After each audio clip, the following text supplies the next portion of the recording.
sa ano natin, yung box, learning target. Ito yung mga knowledge target, reasoning target, skills target, and product target. So dito, meron tayong dalawang response, selected response and constructed response.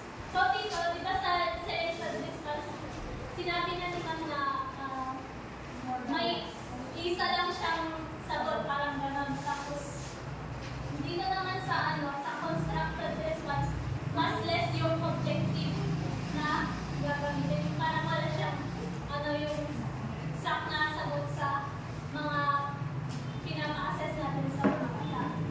Sample naman dito sa selected response, yung mga multiple choice, true or false, matching type, yung mga fill in the blank.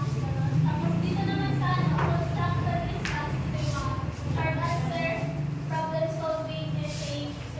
Tapos dito, dito sa matrix na to, di ba nag-ano na tayo ng tawag dito, na learning targets sa mga bata.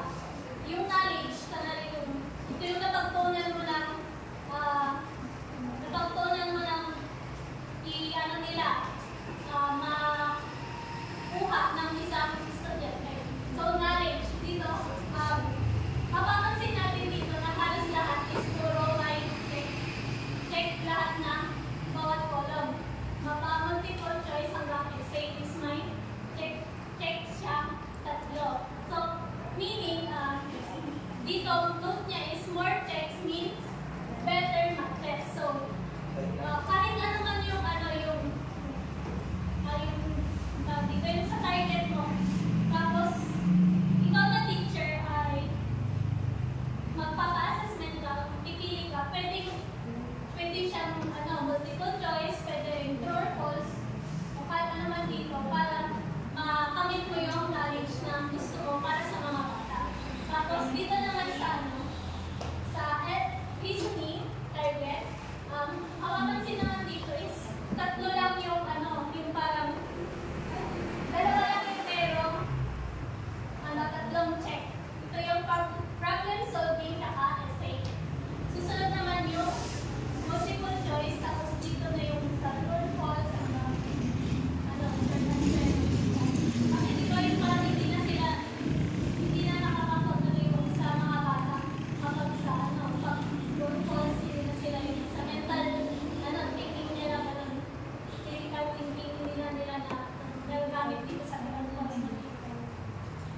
Mas less ito. Tapos pag sa essay, mas gumagana siya yung pag-iisip nila para ipaliwanag yung isang bagay.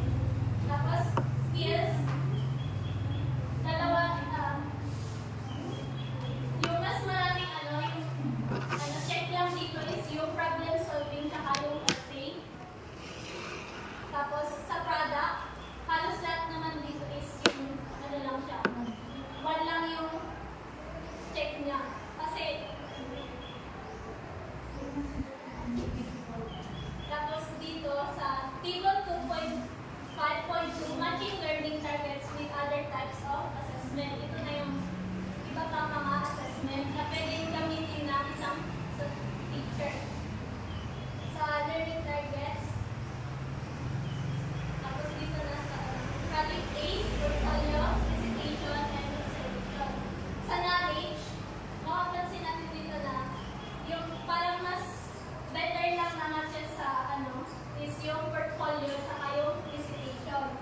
Tapos, susunod na yung observation, tapos kasi yung sa project case.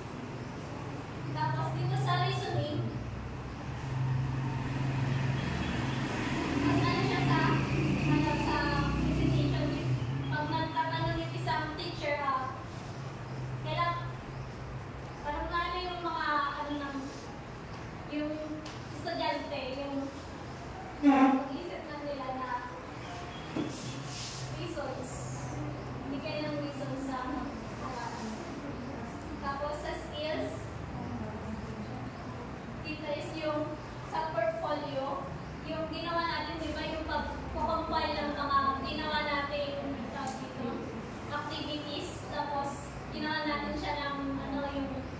design ganon.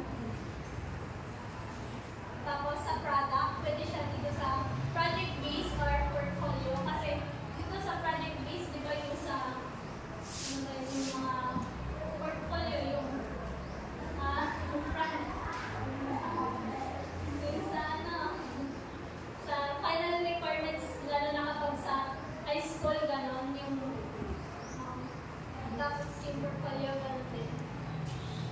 So dito, there are other types of assessment and it is up to the teachers to select the methods of assessment and design appropriate assessment tasks and activities to measure the identified learning targets. So, dito, sinasabi pa rin na yung teacher pa rin yung mas, yung parang bahala na mamili ng mga assessment na ibibigay dun sa mga student niya. Ito lang yung babay lang sa kanila para mas maging makamit nila yung mga pagaya ng learning target nila sa mga bata. Dito, example dito is yung sa learning target is I can explain the principles in writing the literature review of a thesis proposal.